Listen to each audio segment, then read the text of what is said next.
8 দিনের ছুটি, তাই ভাবলাম শহরের কোলাহল থেকে একটু দূরে শান্ত একটা জায়গায় ঘুরে আসি। আমাদের আজকের গন্তব্য তমলুকের শ্রীধাম গুরুকুঞ্জ আশ্রম। তবে হ্যাঁ, এই সফরটা কিন্তু একদমই সহজ ছিল না। বাড়ি থেকে বেরিয়ে আমরা ধরে নিয়েছিলাম টোটো।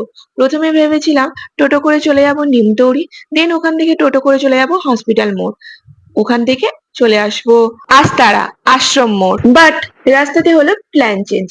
যে টোটোতে আমরা খঞ্চি থেকে উঠেছিলাম উনিই বললো আমাদের একদম এই আশ্রমে নিয়ে আসবেন। বাট মজার বিষয় হলো এটা, আমাদের মতো উনিও ঠিক রাস্তা জানতেন না, কারণ উনিও আমাদের মতো এই প্রথমবারই এসছিলেন এই আশ্রমে। রোড থেকে নেমে একটু ভেতরে আমরা তো প্রথমে আশ্রম পেরিয়েই চলে গেছিলাম, আবার রাস্তাতে একজন কাকুকে জিজ্ঞাসা করে আমরা আবার ঘুরে এলাম। তো আমরা তো পৌঁছেছিলাম প্রায় 12টার দিকে, আর আগে থেকে ফোন করে প্রসাদের জন্য টিকিটের কথা বলে রেখেছিলাম। তো আশ্রমের ভেতরে প্রবেশ করেই জুতো রাখার জায়গাতে জুতো রাখার পর ভাবছি জুতো খুঁজে পাবো তো, কারণ প্রতিবারে কোথাও গেলে জুতো এভাবে রাখলে জুতো কিন্তু কারো না কারো হারিয়ে ঠিকই যায়। তাই একটু চিন্তাতেই ছিলাম। এই ফার্স্টেই চলে যাব অফিস করার দিকে, কারণ টিকিটটা আমাদের তো নিতে হবে। আর সামনেই দেখছি বাইক রাখা, অফিস ঘরের সামনেই দেখছি বাইক স্ট্যান্ড। তো বাইক স্কুটি নিয়ে এলে রাখার কোনো অসুবিধেই নেই। এছাড়াও তোমরা যদি টোটো করেও আসো, টোটো রাখারও কোনো সমস্যা নেই। তো ফার্স্টে টোটো কাকু তো আমাদের ওই আস্তারা মোড়ে ছেড়েই চলে যাবে বলেছিল, বাট ওখানের কয়েকজন কাকু বলল তুমিও যাও, তুমিও একটু ঘুরে আসবে, প্রসাদ খেয়ে আসবে। সেই অনুযায়ী কাকুও এলো আমাদের সাথে। তাই টোটো ওখানে পার্ক করে রেখে দিল। আর এখানে লেখাই আছে দেখো, প্রসাদে কুপনের মূল্য 50 টাকা। তো তোমরা কেউ এলে যদি প্রসাদ নিতে চাও আগে থেকে কুপনটা কেটে রেখে দেবে। তো চলো এবার সামনের দিকে যাওয়া যাক আর ঘুরে ঘুরে একটু দেখা যাক।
আর হ্যাঁ, পার্কে যাওয়ার আগে এখানে টয়লেটও রয়েছে। তো চলো এবার পার্কটা একটু ঘুরে দেখা যাক। নব বৃন্দাবন ধাম লেখাই আছে, দেখতে পাচ্ছ। আর পার্কে রয়েছে বাচ্চাদের নানা রাইডস। আর দেখো পার্কটাও কিন্তু খুব সুন্দর, কুঁড়ে ঘরের মতো করা আছে কয়েকটা, এখানে বসাও যাবে। আর আমরা তো গেছিলাম দুপুরবেলা। দুপুরবেলা ওই দিন ছিল ভীষণ রোদ, মাঝে মাঝে মেঘ ছায়াও হচ্ছিল, বাট বেশিরভাগ সময়টা কিন্তু ভীষণ রোদ ছিল। তাও কিন্তু বাচ্চাদের এই রোদের মধ্যেও খেলা বন্ধ ছিল না।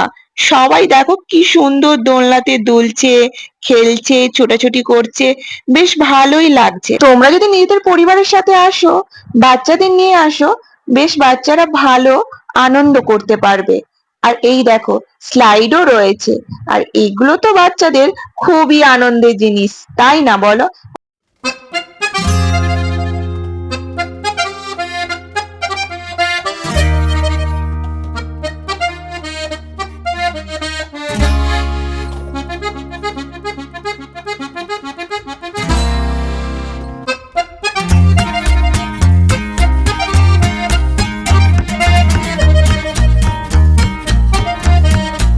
আর এখানে এলে তোমরা কিন্তু বোটিংও করতে পারবে, বোটিং এরও ব্যবস্থা রয়েছে এখানে।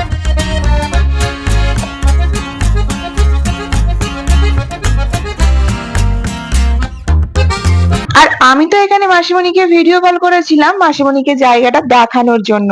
এত সুন্দর জায়গা, তাই ভাবলাম মাসিমণিকে একবার ভিডিও কল করি। তাই মাসিমণিকে ভিডিও কল করে দেখাচ্ছিলাম। আর এইদিকে তো তখন চলছে রান্না বান্না। আর এরই মাঝে কিন্তু ঝিরঝির করে বৃষ্টিও হচ্ছিল। আর এইদিকে দেখো জলের ব্যবস্থাও রয়েছে। আর এটা হচ্ছে আশ্রমের সময়সূচি, এখানে সব লেখা আছে। আর এইদিকে পানীয় জলেরও ব্যবস্থা রয়েছে। তো এইদিকে শেষে বাতাসা ছড়ানো হচ্ছিল, আমি দুটো বাতাসা পেয়েছি। দেন এখানে হাত ধুয়ে নিচ্ছি, কারণ ওখানে প্রসাদ খাওয়া হবে। তো এখানে আমরা তো জানতাম না যে ওখানে যারা বসেছিলেন ওখানে বসেই প্রসাদ খাবেন। আর যেহেতু আমরা জানতাম না, তাই তো ওখানে দাঁড়িয়েই ছিলাম। আর এদিকে দেখছি সবাই বসে পড়েছে, তাই আমরা প্রথমবারে তো বসতে পারলাম না, তাই আবারও একটু ঘোরাঘুরি করছিলাম। দেন এইখানে রাধারানী ড্রেসের দোকানে চলে এলাম ড্রেস পছন্দ করার জন্য। আমি তো মিঠির জন্য ড্রেস দেখছিলাম, বাট ও তো অনেকটা ছোট, তাই ভাবলাম ওর জন্য ড্রেস কাটিয়ে নেব। আর এদিকে সব প্রসাদ রাখা আছে। দেন আমরা বসে তো পড়লাম। আর জায়গা কিন্তু অনেকটাই ফাঁকা ফাঁকা ছিল, কারণ প্রথমটাতেই বেশি ভিড় হয়েছিল বলে আমার মনে হচ্ছিল। আর আমার মায়ের পাশে দেখো কতটা জায়গা ছিল, বাট শেষে কিন্তু ওই জায়গাটা আর ফাঁকা ছিল না, ওখানে এসেও অনেকে বসেছিল। আর রোদে রোদে ঘোরার পর ভীষণ গরম লাগছিল, তাই তো আমরা ফ্যানের নিচে এসেই বসে পড়লাম। আর এইদিকে দেখো, এটা দেখে মনে হচ্ছিল আসন, বাট ওটা কিন্তু আসন ছিল না, ওটা ওইভাবে কালার করা ছিল। বাট কালারটা দেখে মনে হচ্ছিল যেন আসন, মানে প্রসাদ খাওয়ার জন্য ওভাবেই বসার জন্য ওইভাবে কালার করা আছে। আর এইদিকে আমাদের প্রসাদ দিয়ে দিয়েছিল, আমরাও খাওয়া দাওয়া সেরে এইদিকে হাত ধোয়ার জন্য চলে এসেছিলাম। হাত ধুয়ে আমরা এবার বাড়ি যাওয়ার পথে। তো আমাদের আজকে এই ছুটির দিনটা কিন্তু ভালোই কেটেছে। তোমরাও চাইলে ঘুরে যেতে পারো এই আশ্রম থেকে। তো চলো এবার বাড়ি যাওয়ার পথে। তো আমাদের এখানে টোটো পাওয়া নিয়ে কোনো সমস্যা হয়নি, যেহেতু সেই টোটোই ছিল। তো এখন আইসক্রিম খেতে খেতে আমরা বাড়ি ফিরবো। আজকের মতো টাটা।